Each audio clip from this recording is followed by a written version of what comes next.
Thank you so much for joining us on this episode of the LCI podcast. We have a little bit, I'm not going to lie, a heavy topic today here on the podcast, but a needed one, a relevant one. And before I introduce my guests, I just want to give a couple disclaimers that I feel are really, really important when we're going to share experiences about a topic such as this, and that is depression. First off, there are many types of depression. We are going to really hone in on what our experiences are and what they were. None of us are licensed individuals. We are not medical professionals in the field of psychology or anywhere else, actually. We are three people, who I will introduce you to in just a moment, who have traveled a certain road. And perhaps we are continuing to travel that road, and we are sharing our experience. We are sharing what helped us. We are sharing maybe even what didn't help us to encourage someone today who might be on a similar path. And that's really what this is all about. You are not alone. Help can be found, and there is a reason to live. My other disclaimer is going to be that we are not anti-medication. We are not anti-professional counseling, and we do our best to not over-spiritualize things as well.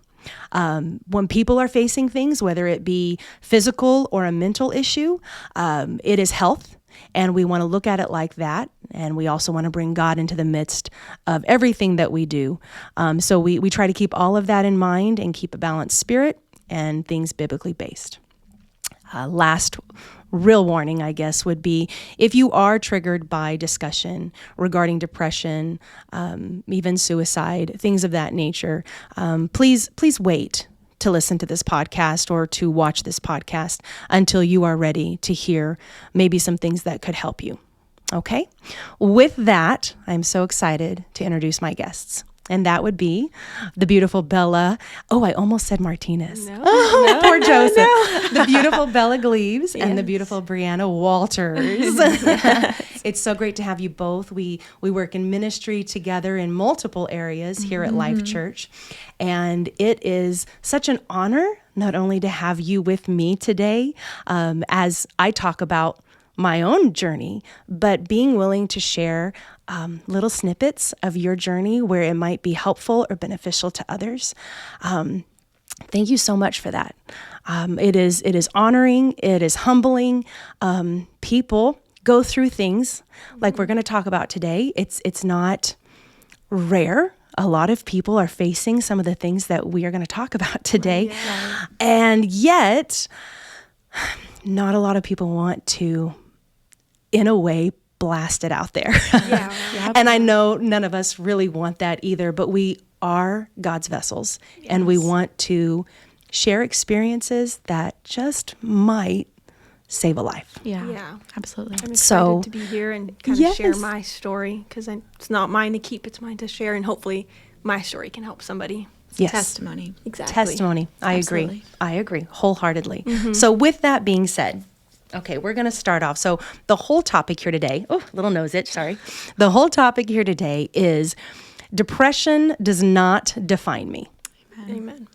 And that's a big word, depression. It can mean many things to people. Okay, so as I said, earlier in my disclaimer, there's many different types of depression. So what I'd like to know is, and I'd be happy to share my story as well.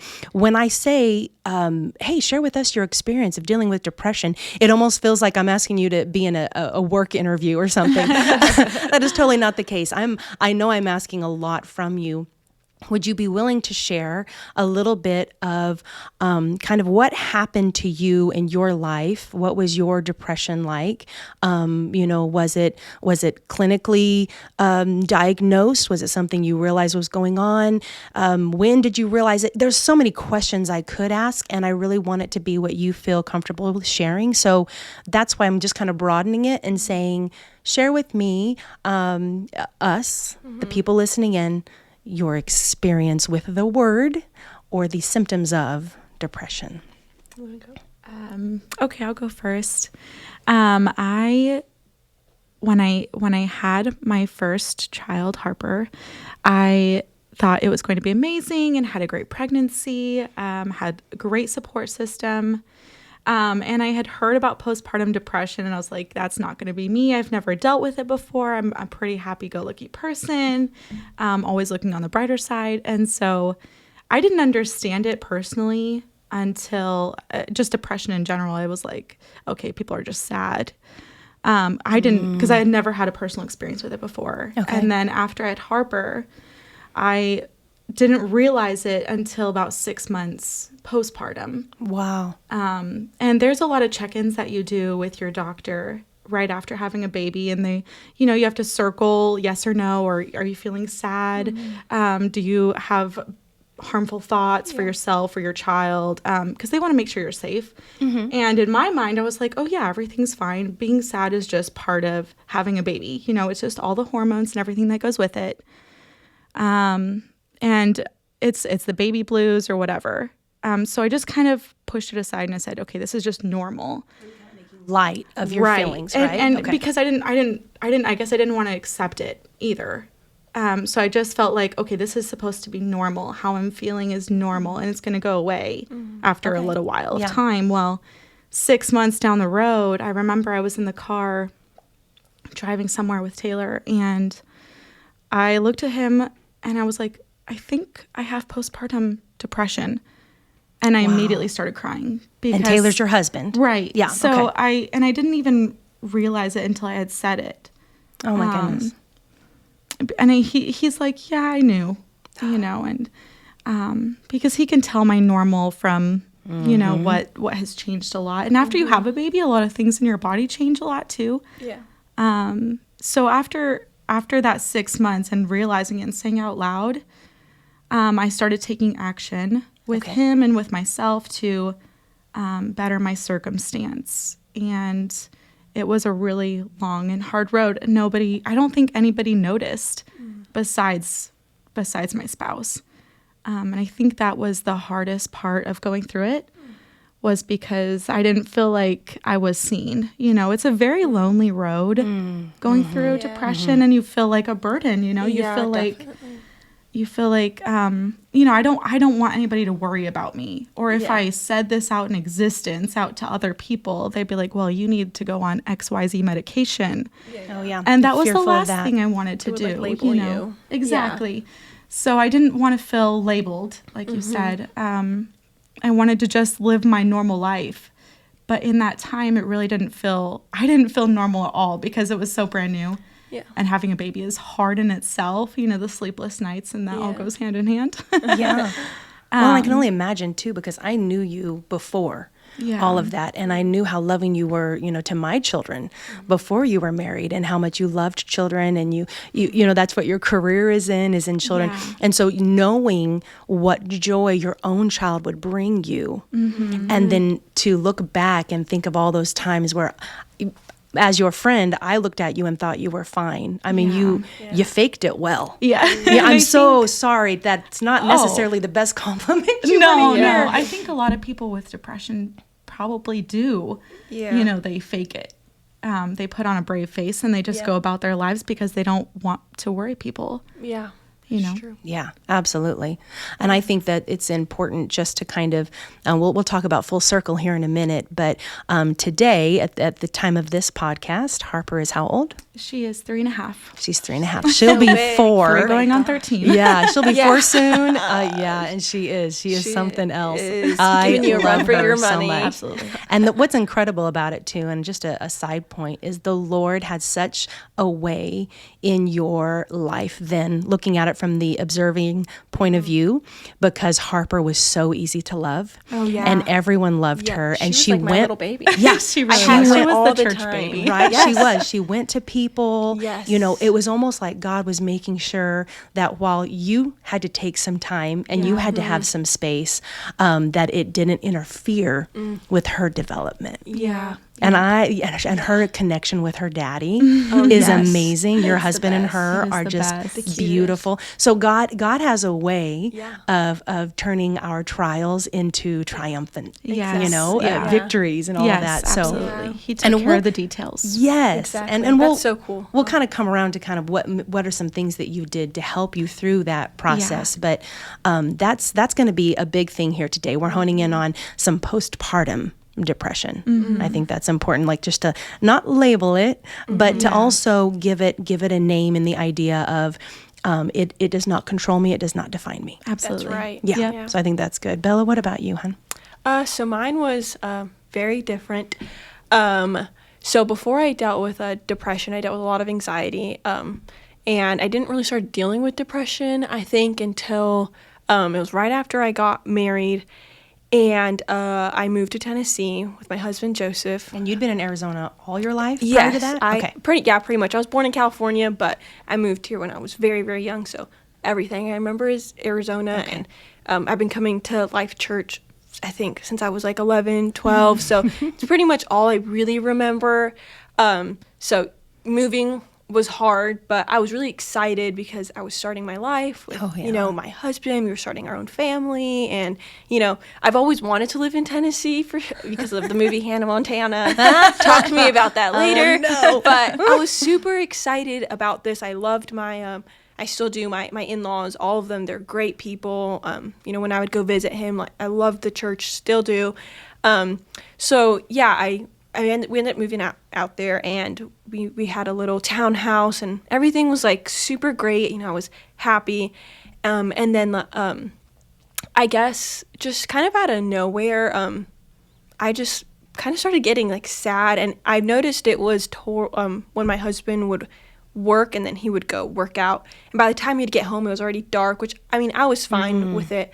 And but after so much of that, I kind of started feeling like really lonely. And so we got a dog because I begged Joseph. I said, can we please get a puppy? It'll keep me company. I'm lonely. Let's fix it. Yeah. And he was like, okay, fine. So we got our dog, Jeb. He's great. And I was like, yes, this is going to help me, feel less lonely, keep my mind busy. And he helped for a little bit. But then I kind of still felt really off, and I just wasn't happy when I should have been. I was married, and life was great. I had great in-laws. Like, I loved the state I was living in. I had a job, all the things, and but I was still the perfect life. Exactly. Yeah. Somebody else looking in on it. Exactly. Yeah. Everyone else is probably looking at it like, wow, Bella's living her best life, right? I was not living my best life.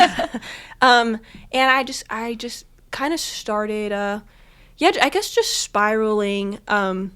And I don't even know like how it just kind of happened. It just, and the weird thing is I was very self-aware of this situation because of, I have a lot of, I guess, background in depression and suicide and stuff. I had a lot of friends in high school who lost their battle to mental illness, and that really affected me. So, and I became an advocate. I did a walk. Yes, you did the sunset walk. I did that because I became so passionate about trying like spreading awareness. So when I felt this starting to happen to me, I was like this can't be happening. Like, no, like I'm Bella. This doesn't happen to me. Like I am supposed to be the advocate for this. Like this doesn't happen to me. Yeah. And so I remember my husband, he was like, he kept trying to push me to get help, see a counselor and stuff. But I just kind of kept coming up with excuses like finances, or, I thought I just knew everything because I became this advocate. I was like, I already know everything. It's going to be a waste of money. Education. Exactly. Right? So I was like, I don't need anything. We know enough to be dangerous. Exactly.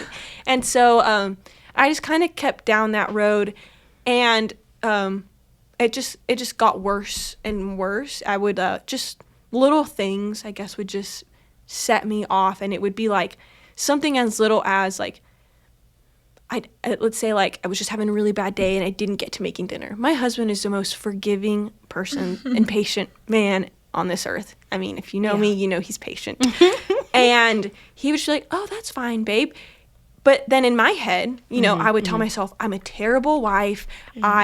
I'm an awful person. I can't even make my husband food. And I would literally spiral. I was like spiraling, where I would end up in like a fetal position and just telling myself like I was just awful. I was worthless. And it even got to the point in these moments where I would like, I just need to take my life. Like those thoughts would literally creep in. And I would tell my husband like, why am I even here? Like, you would be so much better. You'd be so much happier without me. And, you know, he would tell me, no, Bella, that's not the case. No, Bella, that's not the case. And so that just kept happening. He kept trying to push help, you know, trying to be like, you should really get help. And I just kind of kept pushing that away.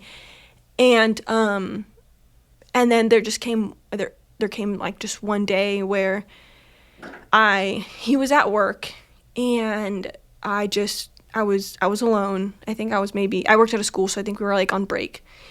And I don't even know what happened to get me into the situation, because I just remember just being so dark. And that day, like, I tried to take my life. I genuinely tried to take my life. And I texted my husband, and I said, I'm done. Like, I'm not a good person, and you deserve a better wife.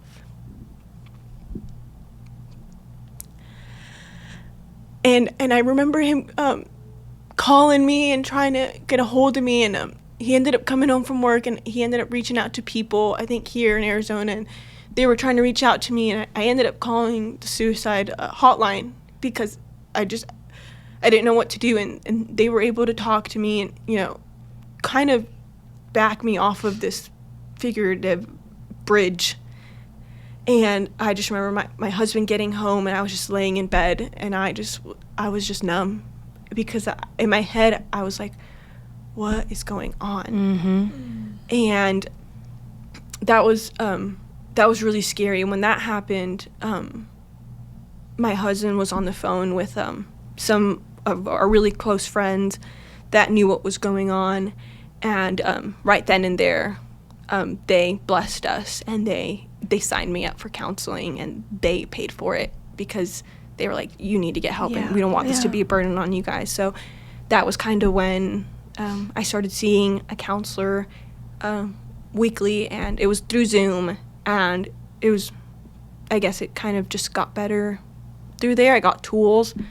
Like the talk therapy. The talk therapy, it was, I would just kind of talk to her kind of about what was going on, and that was, I guess, my big, like, where I really struggled with it. That was your deepest. Yeah, my darkness. Deepest Yeah. Darkness, and So now with the counseling, it sounds like that was kind of like the start of being like we're shifting the ship, okay, right? Yeah. We're turning it to go a different direction. So it sounds like that for you. And for you was more so when you were able to be aware, and you said it out loud, and you were ready to say, there is a problem. Yeah.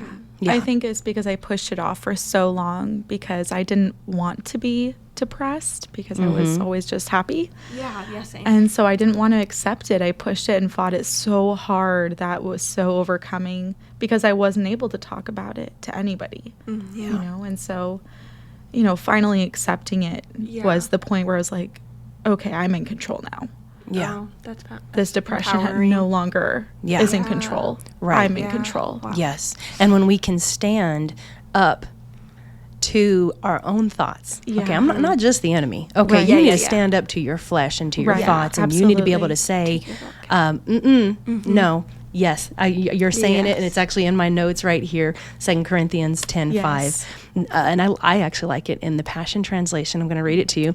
We can demolish every deceptive fantasy that opposes God, and break through every arrogant attitude that is raised up in defiance of the true knowledge of God. That's good. I like that. Oh, yeah. That's and then so it says, good. we capture like the prisoners of war. Yes. Okay, every thought, and insist that it bow in obedience to the Anointed One. Yes. Now, that's good. when we can be in a place, whether that's because of counseling or because of medication or because of self-awareness, and now I can see, what's going on and how things need to change, we can get to a place where that word means something to us. Yeah. And it means a lot to us right now because we are in the right mindset to receive it. Yeah. And we are in the right mindset to tell any thoughts Exactly. that are being crazy in our mind. No, absolutely yeah, exactly. not. I will say this too, and a little bit of my story is, so I am clinically diagnosed with MDD. And the beautiful thing that I really want to share about my experience is My symptoms began after, it was probably a year after my husband was healed of cancer. And we went through a lot during that phase of life, and I was pregnant. So a lot of things were happening in my body that I never knew, in ways that I was producing enzymes and things of that nature because of the stress in my body, but I wasn't releasing it appropriately, probably. Yeah. And nothing, and if anybody's listening, and I want to mention it to two of you as well, I know we can say, oh, well, it's because I was taken out of, well, the reason I have depression is because I was taken out of what I'm used to and put in something new. That's really not. You had been other places before. You've been to Bible school. Exactly. It wasn't Tennessee. There's nothing wrong with Tennessee. Exactly. Yeah. No. And there's nothing wrong with Harper. It wasn't just like, oh, well, because I had a child, now I have this. Exactly. But we as analytical beings, we're trying to like pinpoint it so we can then fix it, right? Yeah. Right. So it helps us to have like a beginning point. And so I don't in any way, shape, or form say that, oh, I am depressed because my husband had cancer. No, Right. Yeah, absolutely not. Yeah. That was, God had a incredible situation that happened in our life, and through it, he was magnified and he was glorified. And that's the whole purpose for why I live and breathe. Yes. Right? Amen? Yes, amen. Amen. Yeah. So with that being said, but I do feel like that's the starting point for me. And so, fast forward now. So my youngest, who I was pregnant with at the time, is now 13. So it's been 13 years. And it's been a journey of learning, a journey of ups and downs, a journey of lows of, if I had had the physical strength to get out of bed, I don't know that I would be here today. And I didn't. I didn't have the physical strength. And I'm so thankful, like you said, for the support system around me, from my husband, my mother, saying, you're not crazy. There is something wrong. You need to go get checked. You need to talk to your doctor. I'm very lucky. I trusted my doctor. My doctor knew me very well. Not a lot of people have that. And so you have to be your own advocate. Yeah. So when I was clinically diagnosed, we had been through all these other scenarios. Sometimes people can feel like you too, that I don't want to go to my doctor because then they're going to throw prescriptions at me. Yeah. That's scary. Yeah. So I want to encourage you guys and anyone listening that there are good doctors out there. Yes. You might have to work at finding one. Yeah. And I know that the mindset that you're in when you're going through the depth of that depression, it is not about, I have to do research to find who's going to help me. So a lot of time counseling is a great first step because they don't have the same agenda. And I'm not talking, again, I'm not anti-medication. Just to be very, very transparent, I'm currently on antidepressants. And I will probably be for the rest of my life. But I've shared my testimony. It was a lot worse at one point. And God healed me. And when God healed me, and not everybody is going to get a healing, whether full or even partial, but when God healed me, he did not do 100%. And there was purpose behind that. And I was actually sharing that with Bella, just so that she would kind of know, where I was coming from when we were talking about her story. With me, I know that God has this thorn in my flesh that remains. So I can do this. Yeah. Exactly. So that I can know the feeling, I can remember the feeling, I can keep the feeling in a way. I'm thankful the part that God did heal would be considered more of a bipolar diagnosis. And I do not rank on that scale whatsoever anymore, which is fantastic. Thank the Lord for that. But so for those that are listening, so now we kind of know our stories. I didn't go quite into depth with mine because that's 13 years worth, and we could be here all day. But I'm happy to share. So offline, if it's anything that you want to know, or if anyone listening wants to know, I'm this is part of my calling is to be available. And I think the two of you kind of gave me that indication that if we're going to do this, we have to be available for people to ask us questions. Yes, Yeah. absolutely. Okay. I know, and I appreciate that. Now, with kind of going back to, so now we know kind of the dealing with the depression. Give us a little things, because I want to give people tips of what helped us, what didn't help us, because people that are listening are not just depressed individuals, but they're family members of depressed individuals. Yeah. There's friends of depressed individuals listening in and watching and wanting to know, how can I help? Like, what can I do? Yeah. I remember my mom saying that to me. I don't know what to do. I have no idea how you feel, but I believe that you are in a bad place and I want to help. Yeah. And I remember looking at her. She was sitting across the table at our house in Phoenix, and we used to live in Phoenix. And I was like, I don't know. Yeah. I don't know. So if that person that's in your life doesn't know, perhaps hearing our experiences, and now that we're healthier and we're able to explain what may have been even more beneficial for us or not beneficial at all, that's kind of what I want to give our listeners, if that makes sense. So I think for me, something that like really helped was just having somebody there to just listen to me. I mean, whether that be my husband, which was the majority of the time, it was my husband, or even a coworker, because at the time I didn't feel, I didn't share what I was going through with people around me, because, you know, I was new to Tennessee, and I didn't want people to see me as, you know, this was kind of like my first impression of them, even though they've already met me.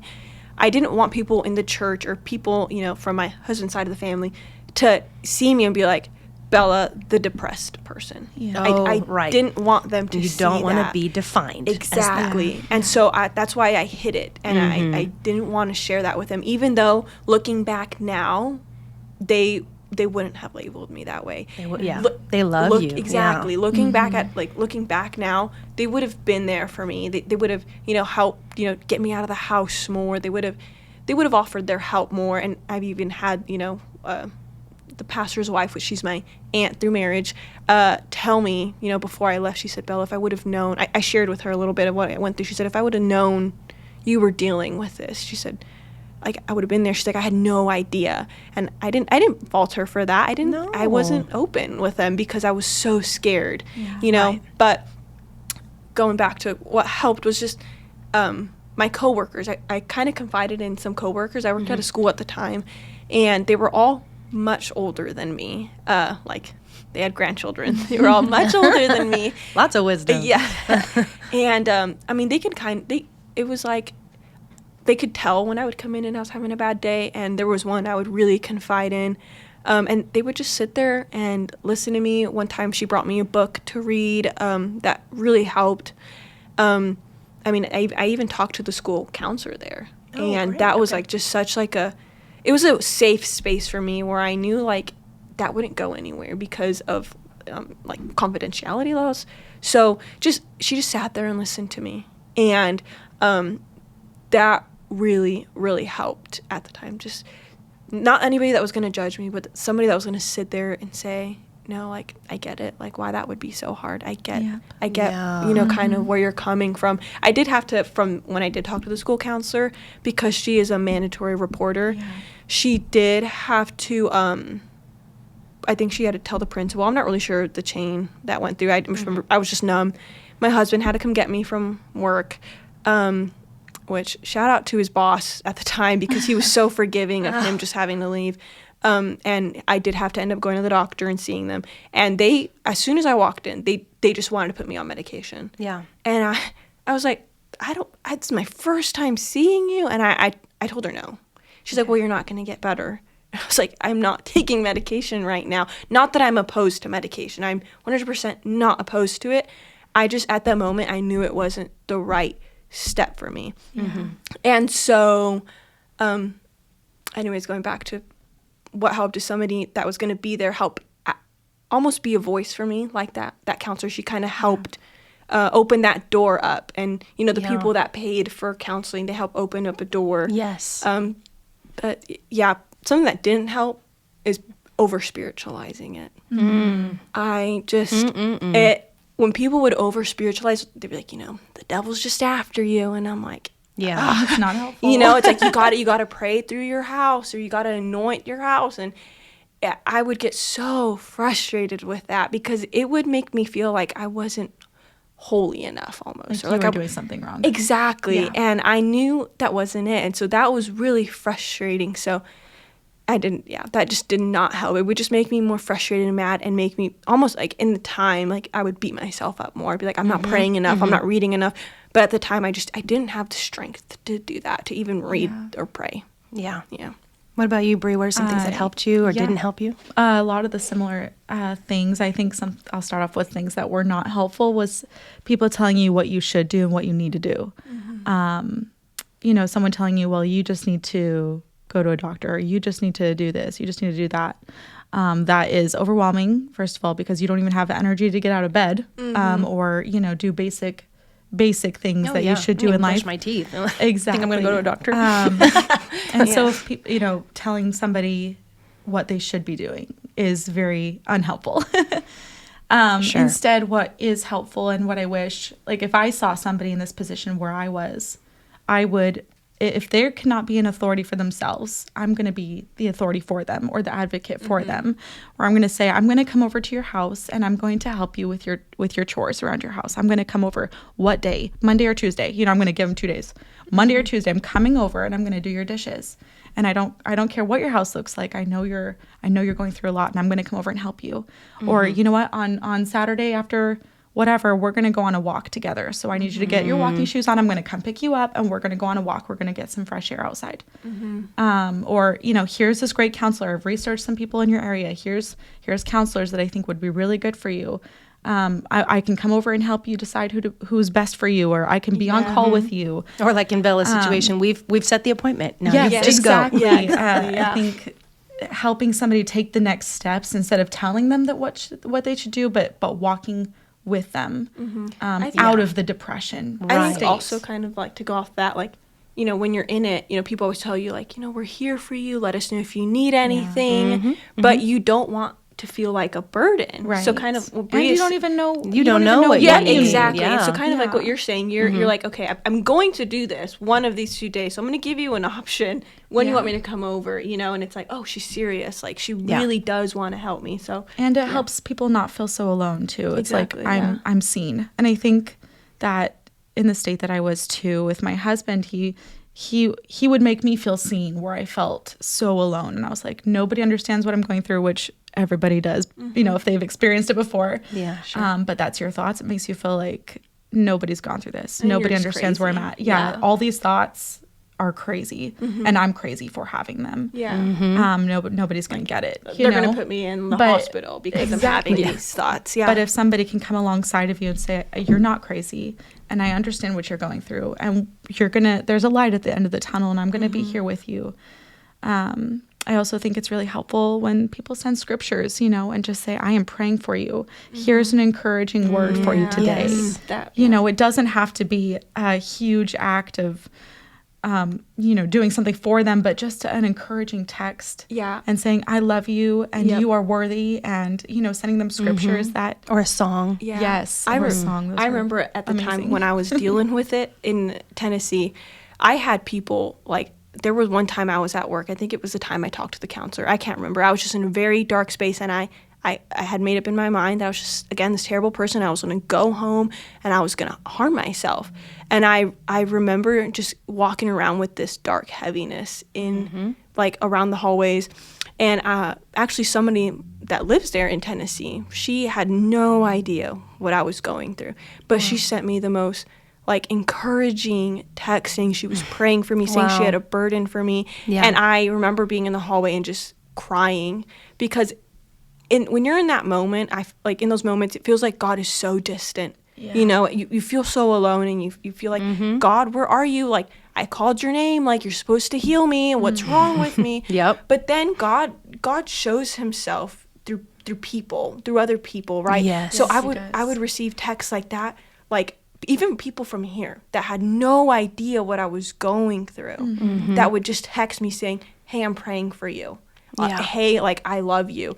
And like when I would get those texts, I would share it with my husband, and I'd be like God is clearly in this. And that would be so encouraging. So I would encourage people that are listening to this, if you ever feel impressed, to text somebody a word of encouragement, Go ahead, or even girl. go up to them and speak a word of encouragement. Do it. Even if you think you're going to look silly or goofy, or, even if you think like, oh, maybe this isn't God, an encouraging word never fails. It's always a good thing. And you don't know what it's going to do for somebody. I mean, for me, that encouraging text that I received, like, it meant the world, and it changed my mind in that moment. So when I went home, I was at peace. Yeah. I didn't go home and do what I had initially planned to do. Right. Because, that person was sensitive to the Spirit. Yeah. And they said, I'm praying for you. God sees you. You will never regret following the voice of God. Exactly. Yeah. Yeah, I agree. And I think too, just for a little bit of educational purposes, right? So we've all been in that space. So we know that one of the big symptoms, if you will, of being in a depressed state is you feel as though your body doesn't work right. Yeah. And so then, therefore, something is messed up. My joints would ache, like extremely ache, but there was nothing wrong with them. We would go to a joint specialist, all of this, and I would just ache. My body would just ache. So things like that. So your body is manifesting things that aren't true. Exactly. So it would only make sense that your brain would do the same thing. Right? Yeah. Okay. So your brain is telling you you're having thoughts of you're not worthy. Like I would believe complete lies to be the truth. Exactly. Right. Yes. And so real. Yes. It is. It does, and it did. So it is. Yeah, it did. And I think for me, a large part of that, for what helps me, is having that circle of friends. Yes. Having that support system. Yep. So you both have mentioned that, and I want to hone in on that. So I had 5 people that knew about my situation, knew about where I was at, how I was going, all of that. And I would reach out to them. And what was neat is one of them lived not in Arizona. And rather than saying where, not in Arizona. And when I felt that overwhelming, like I'm such a burden, like my husband doesn't deserve me, I'm a horrible daughter, I was getting all of those things. I could reach out to this person out of state via text. And every time this person would say, oh, no. Lies. Let's talk about truth. Exactly. That's good. And I would be like, what is truth? And they would just hammer away. Your husband loves you. Yes. Your mother and father love you. Your girls love you. You're worth this. You're worth that. And just making statements of fact. Yes. Simple Exactly. statements. Yeah, because when you're in that state, I'm worthless is a fact to you. Like it is. You're better off without me is a fact. It's so hard to discern what the voice, what the voices that you're hearing, the hard things that you're hearing. Is that really how people view me? Is that really who I am? It's just, it's so real. So having that person, for me, it was mainly my husband. I had a few other people, but just kind of bringing you back to earth. Yes. Kind of grabbing you and just like, no, this is what the truth is. This is and a counselor, a therapist will call it your grounding mechanism. Yeah, and we'll teach you, like 4 different points and 4 ways to breathe, and all of this. And that's what I think is great about counseling is it gives you mechanisms to cope and tools to cope. But a lot of times, at least in my situation, I had to get on medicine to help me get to the point where I could get out of bed so that I would at least sit up and be on the Zoom call with the counselor. And not everybody has that story. Not everybody needs that. And so that's why I agree. I think that you have to really have that support system to help you know what's best for me right now. My husband was a great advocate for me when I was in my moments of, should I do this? And he's like, there have been times I've been on medicine that was not good. It did not work for me. And I was the one that told, one time I told a psychiatrist that they needed maybe I shouldn't say exactly how I said it, but basically, in a matter of words, I told them stop pushing meds on me just because they get paid extra for it. Yeah. And I told them this isn't working for me, this and this and this is happening. And as soon as I said this phrase, then she was like, oh my goodness, I'm so sorry. I had no idea. I wish you would have told me sooner. Yes, we need to wean you off of that. Then she's in my corner. Sure. Okay. But you know, sometimes you have to call them out, and I pray nobody else has that type of experience. But unfortunately, I think it's more common than we want to. Yeah, of course. To admit. Some things I think that I would like to tap into just for our audience is the idea that depression symptoms can show themselves in multiple ways, okay? And because of multiple things. So to be clear, and I wrote just a little bit here, there is clinical depression, okay? And then there is the symptoms of depression that are based on other health issues. So we could have that. Or sometimes it can be situational issues, transitional issues, things of that nature. It can be traumatic events. You know, we both know of people that have gone through extremely traumatic things in their life. And so because of that, there's a PTSD issue or a depression issue of some sort. Again, not as their professional, but just as their friend. And trying to be there to support them. There's also side effects of prescriptions. There's side effects of hormones.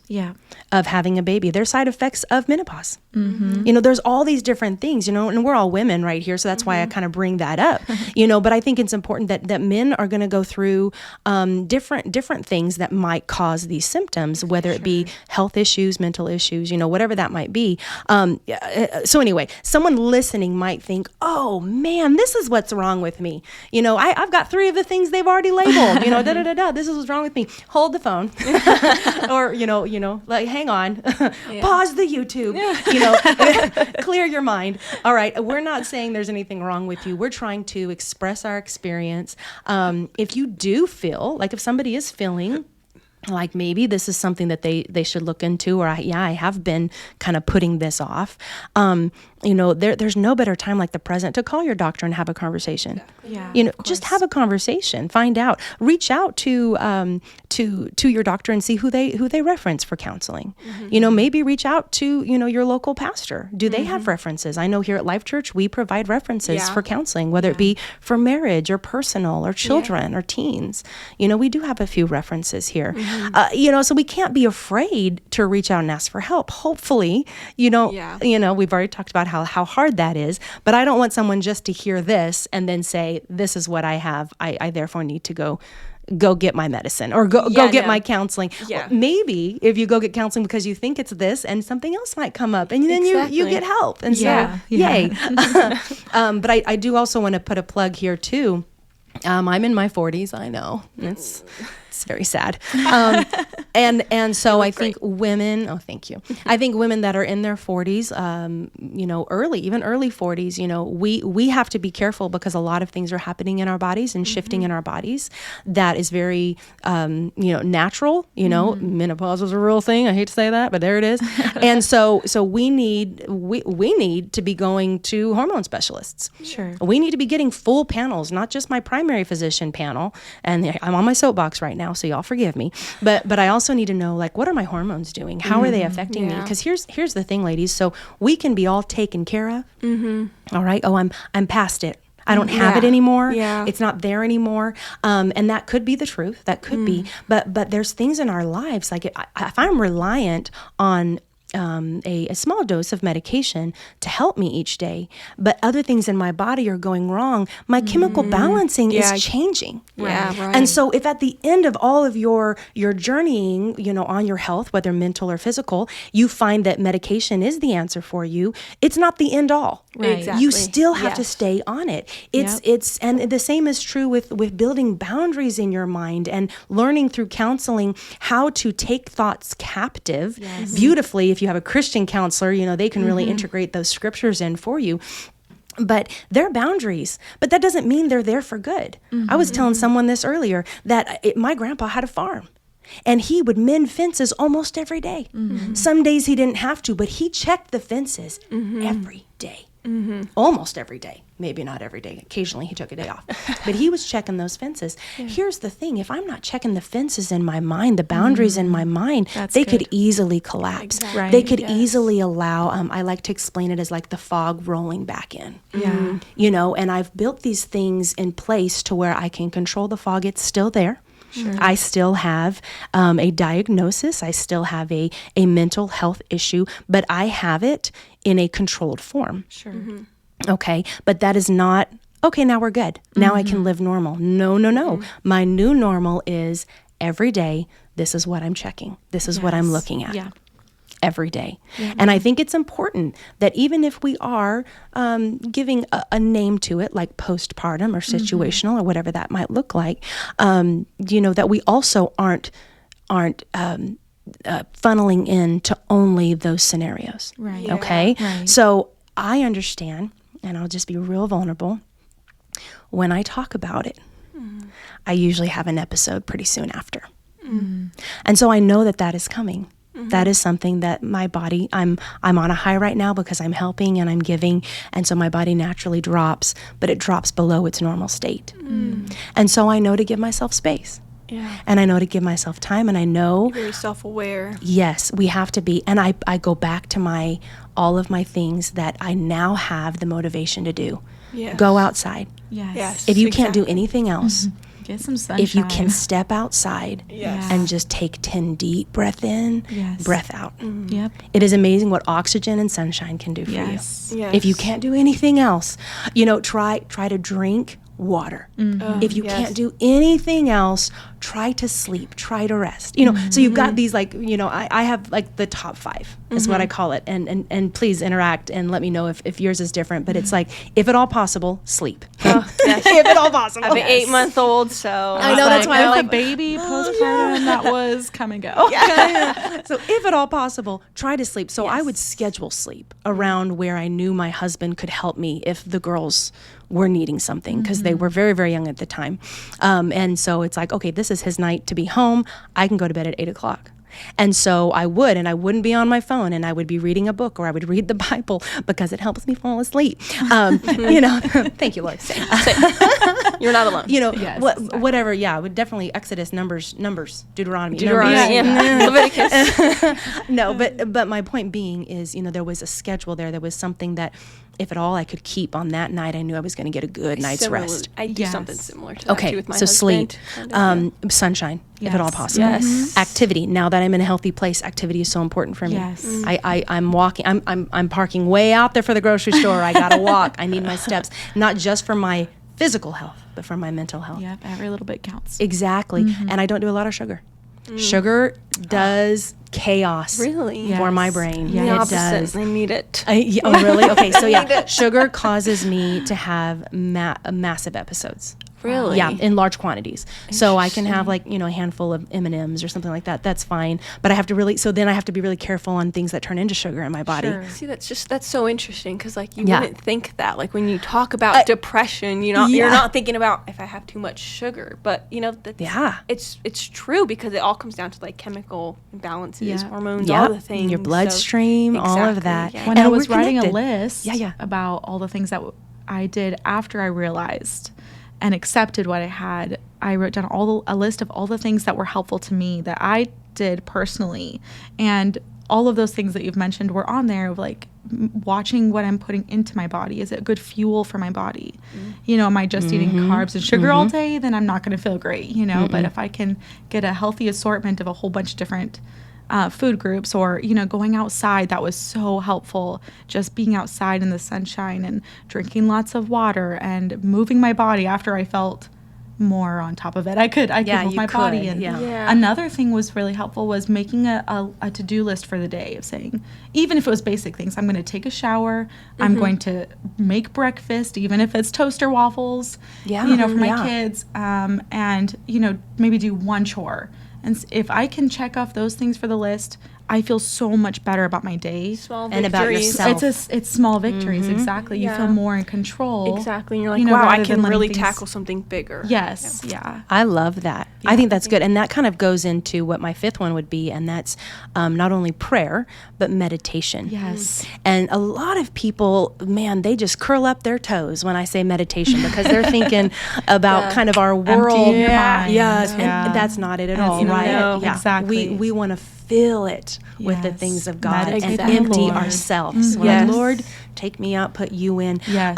And I think we really have to look at Scripture for that, right? Yes. So meditation is so passive, where praise is so active. Yeah. And so I do want to have the energy to praise, and so therefore my passive side, the meditating, and I would even. There is Christian meditation music out there, y'all. It's just instrumental. And I will sit in the sunshine, like through my window. I did this actually just recently because I was having a horrible week. And I knew it was because I was spiraling into an episode. And so I took a pillow, I sat on the pillow, I just relaxed my whole body. And yes, it does kind of look like a weird pose, but it is very comfortable. And let the sunshine in the window on me. It wasn't an extremely hot day. And my husband loves a cold house anyway. So I had my blanket. It's a heated blanket. It was plugged in. The sun is shining down on me, and I just started thanking the Lord. Yes. Anything I could think of to be thankful for. I was thanking him for the four walls that were surrounding me, for the ceiling, that the fact that it doesn't leak when it rains. Like I was just allowing my mind to travel to all the grateful things. Here's the thing though. You start thinking about something else. You get distracted. Like, no, you refocus. Right now I'm meditating. I'm feeling only you. I'm thinking only you. Maybe I hear something that the dog is doing in the other room. I'm like, no, no, focus. Groceries, focus. laundry. Baby. Yes, the beeper going off on the microwave because I forgot I left my coffee, whatever. So, but that's something that I think is also really, really helpful, is taking into account that I am not, as a Christian, being filled with Christ, I am not meant to have chaos in my brain. Right. Yes. That is not what's been meant for me. Well, I think it's 2 Timothy. Yes, 2 Timothy. For God hath not given us the spirit of fear, but of power and of love and of a sound mind. Sound mind, it also can be referred there and defined there as self-control. Because what does it take for you to bring your mind into subjection? Yes. Self-control. Yeah. Yep. Self-control, discipline, self-control. Like I hate those words, but I would say this. Something that really, really helped me on my journey was my mother's book, and it is Be Anxious for Nothing. I think both of you have this. Yes. Be Anxious for Nothing by Gilbert Hoffman. Yes. This was not in book form when I needed it. It was a manuscript. And she had created it years before for a lady that was connected with her when they built a church over in Peoria, Arizona, many, many years ago. And when I got sick, God spoke to my mom and said, you need to finish your book. It's time to publish, and give it to Miranda.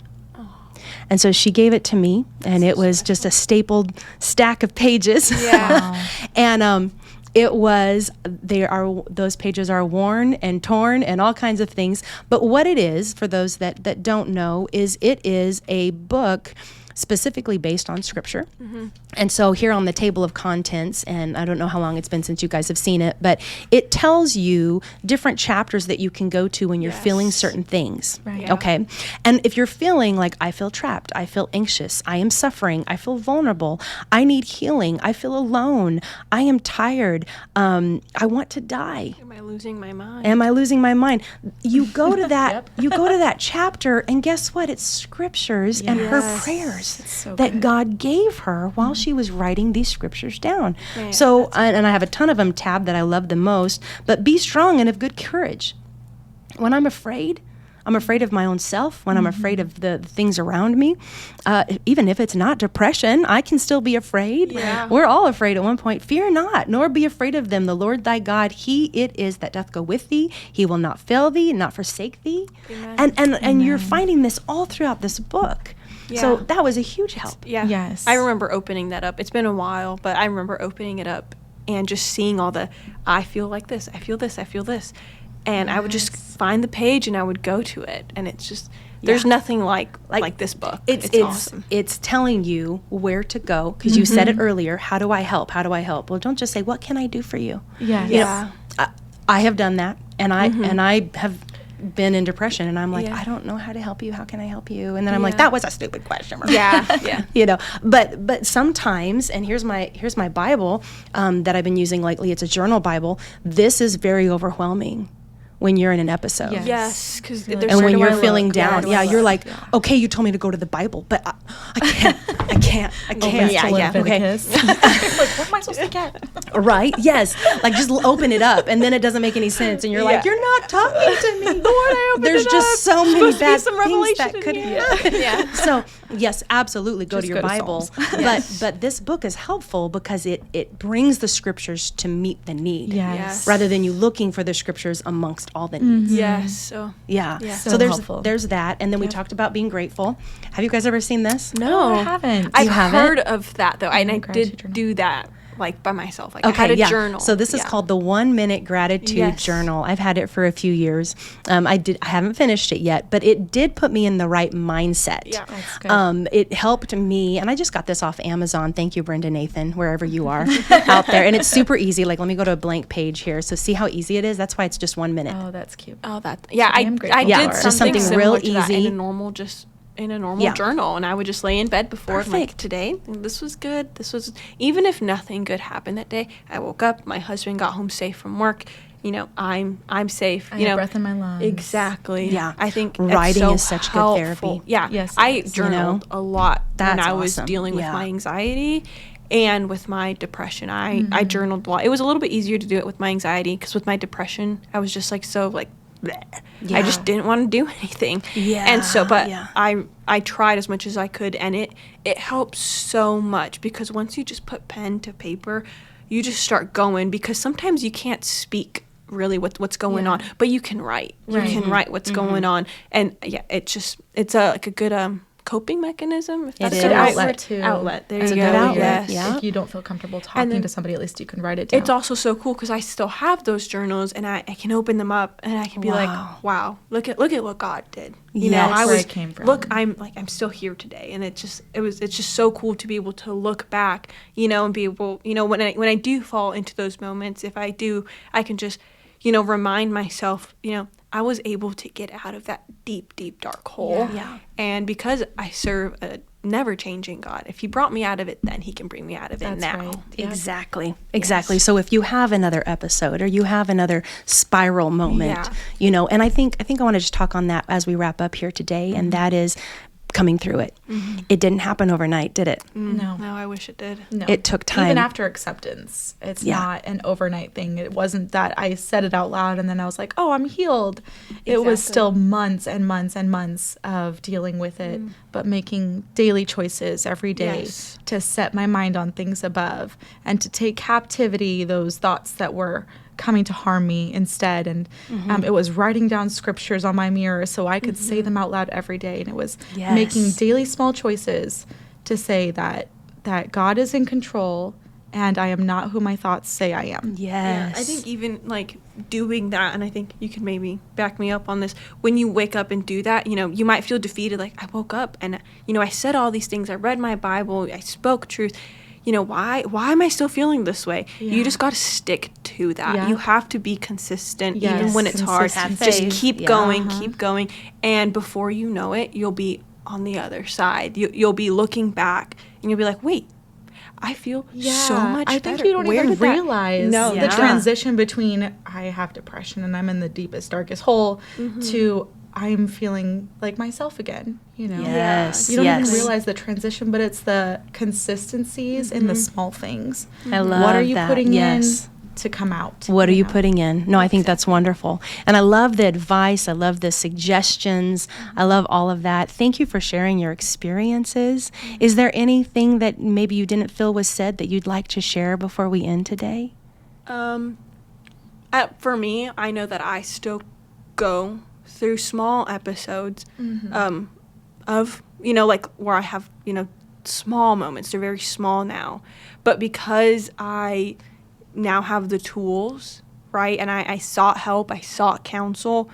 I can now quiet those thoughts so much better than I used to be able to. So even just recently, even like last week, even, I was driving home. I don't know where I was. I just know I was driving home. My husband was driving, and I was in the passenger seat.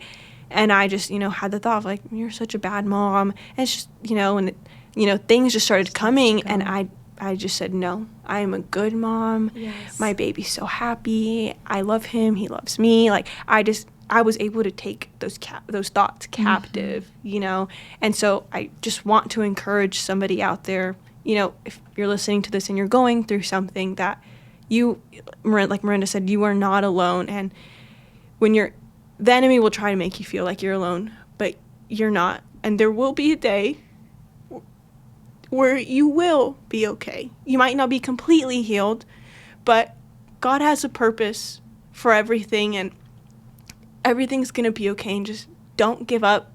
Amen. Because better days are to come. Amen. Amen. And we'll end on that in Jesus' name. Thank you so much for joining us on the LCI podcast. You can listen more on our Apple Podcasts or Spotify, and be sure to subscribe on our YouTube channel, LifeChurch Presents, for more future content. Again, thank you, and we'll see you next time.